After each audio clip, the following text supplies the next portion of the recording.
नए साल के जश्न की तैयारियों के बीच मौसम विभाग ने भीषण सर्दी के इस मौसम में शराब पीने को लेकर एडवाइजरी जारी की है। मौसम विभाग ने भीषण ठंड को लेकर आगाह करने के साथ ही शराब नहीं पीने की सलाह दी है। ऐसे में एडवाइजरी में कहा गया है कि घर में बैठे बैठे या नए साल की पार्टी में शराब पीना बहुत नुकसानदेह हो सकता है। इससे आपके शरीर का तापमान कम होगा। विभाग का कहना है कि शीतलहर के दौरान शराब पीना सेहत के लिए नुकसानदेह साबित हो सकता है। मौसम विभाग के मुताबिक 28 से 29 दिसंबर तक पंजाब, हरियाणा, दिल्ली, उत्तर प्रदेश और उत्तरी राजस्थान के अलग अलग इलाकों में शीतलहर चलने की संभावना है। दिल्ली एनसीआर के कुछ इलाकों में रविवार को हुई हल्की बूंदाबांदी से तापमान में गिरावट देखने को मिली है, जिससे ठंड बढ़ने की आशंका है। इसके साथ ही दिल्ली के लिए मौसम विभाग ने अगले 24 घंटे में पारा गिरने की भी भविष्यवाणी की है। वहीं बात अगर पहाड़ी राज्यों के मौसम की करें तो पहाड़ी राज्यों के कई स्थानों में तापमान 0 से नीचे पहुंच गया है। शिमला में रविवार को इस मौसम की पहली बर्फबारी हुई, जिससे पर्यटकों के चेहरे खिल गए, जो क्रिसमस और नव वर्ष मनाने के लिए बड़ी संख्या में शिमला पहुंचे हैं। हल्की बर्फबारी रात करीब 9:15 बजे मॉल रोड, जाखू, छोटा शिमला और शहर के अन्य हिस्सों में शुरू हुई। मौसम विभाग ने सोमवार को हिमाचल प्रदेश में छिटपुट स्थानों पर बारिश और बर्फबारी का पूर्वानुमान जताया है। केलोंग, कल्पा और मनाली सहित राज्य में कई स्थानों पर तापमान 0 से नीचे दर्ज किया गया है। झारखंड की राजधानी रांची में सोमवार की सुबह शहर के बाहरी इलाकों में कोहरा देखने को मिला।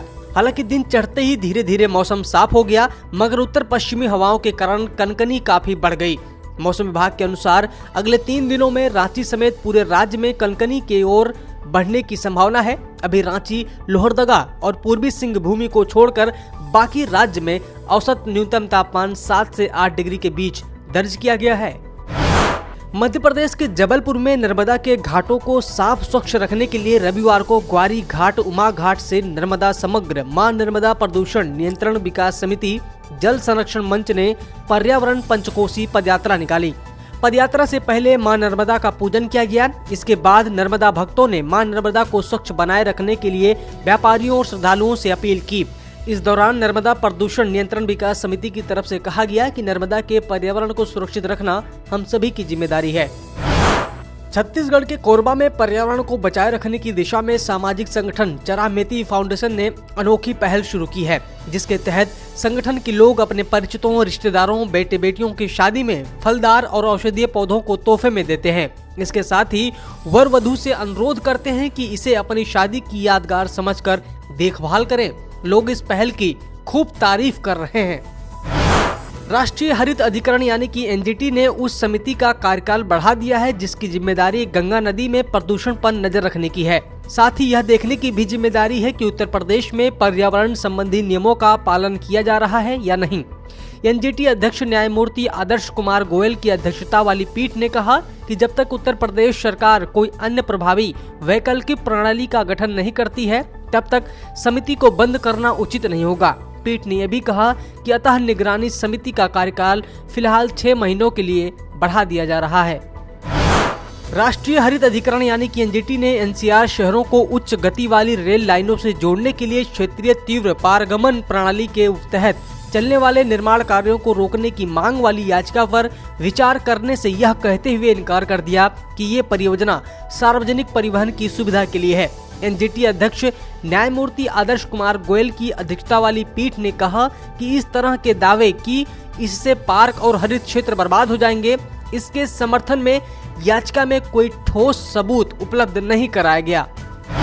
दिल्ली में सोमवार यानी कि 28 दिसंबर से बिना ड्राइवर के मेट्रो ट्रेनें चलेंगी। देश में ऐसा पहली बार होगा जब बिना ड्राइवर के कोई ट्रेन या मेट्रो पटरी पर दौड़ेगी। प्रधानमंत्री नरेंद्र मोदी ने दिल्ली मेट्रो की मजेंटा लाइन, भारत की पहली ड्राइवरलेस मेट्रो ट्रेन को हरी झंडी दिखा दी है। पीएम मोदी ने ड्राइवरलेस मेट्रो की शुरुआत कर कहा है कि दिल्ली में मेट्रो की चर्चा वर्षों से चली आई, लेकिन पहली मेट्रो अटल जी के प्रयासों से चली। इसके अलावा पीएम मोदी ने दिल्ली मेट्रो की एयरपोर्ट एक्सप्रेस लाइन पर सफर के लिए नेशनल कॉमन मोबिलिटी कार्ड यानी कि NCMC सेवा की भी शुरुआत कर दी है। पीएम मोदी के साथ इस कार्यक्रम में वीडियो कॉन्फ्रेंसिंग के जरिए दिल्ली के मुख्यमंत्री अरविंद केजरीवाल भी शामिल हुए। दिल्ली एनसीआर में तेजी से बढ़ते वायु प्रदूषण को नियंत्रित करने की दिशा में पर्यावरण प्रदूषण नियंत्रण एवं संरक्षण प्राधिकरण और राष्ट्रीय हरित अधिकरण यानी कि एनजीटी ने राजस्थान के नांगल और छपरा में चल रहे क्रशर प्लांटों पर आगामी 2 जनवरी से प्रतिबंध लगाने का निर्णय लिया है। ईपीसीए और एनजीटी ने इस संबंध में जिला उपायुक्तों को पत्र जारी कर ये प्रतिबंध तुरंत प्रभाव से लागू करने का आदेश दिया है।